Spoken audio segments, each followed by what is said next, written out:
के गरेको दाइ भाइ यो कन्डम हो कि अब यो कन्डमको धेरैवटा काम छ है गाइज। अब हेर्नु यो कन्डम चाहिँ नराम्रो नसम्झौँ होइन। यो कन्डमको धेरैवटा काम छ है। अब यो कन्डमलाई यसरी खोलेर के हो निलो पो रहेछ त गाइज, अघि त सेतो थियो त। यसलाई अब यसरी निकाल्ने गाइज होइन। अब यो चिप्लो हुन्छ, त्यसको लागि यहाँ माटो अलिकति यसो यसो दल्ने यहीँ।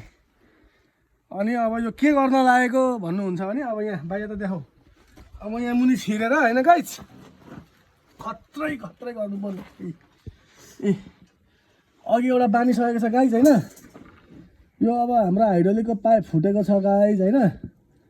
अब यसलाई यहाँनिर हामी कन्डमले बान्दैछौँ है। अब ठाउँसम्म त आउनु पर्ने हो होइन।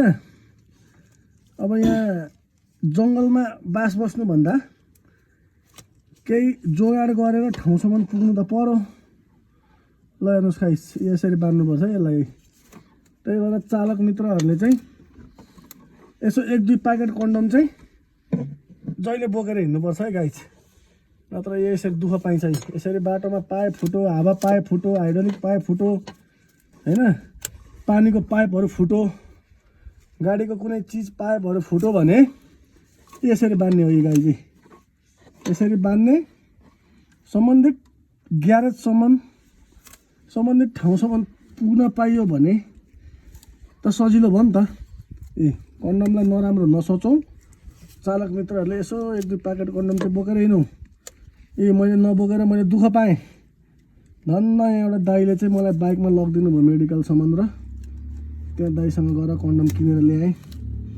नत्र त म आधी घन्टा हिँडेर जानु पर्थ्यो, मेरो बास यहीँ हुन्थ्यो गाइज होइन।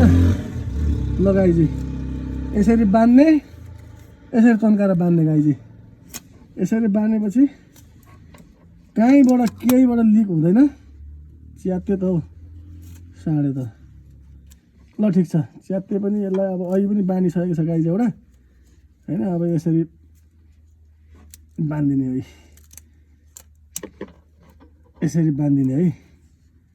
यसरी बान्देपछि गाइज अब सम्बन्धित मिस्त्री भट्टामा सम्बन्धित ठाउँसम्म हामी पुग्न सक्छौँ।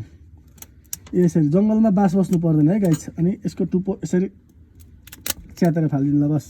ल भयो, अब यो खतरा भयो ल खोइ। ल खतरा आइया।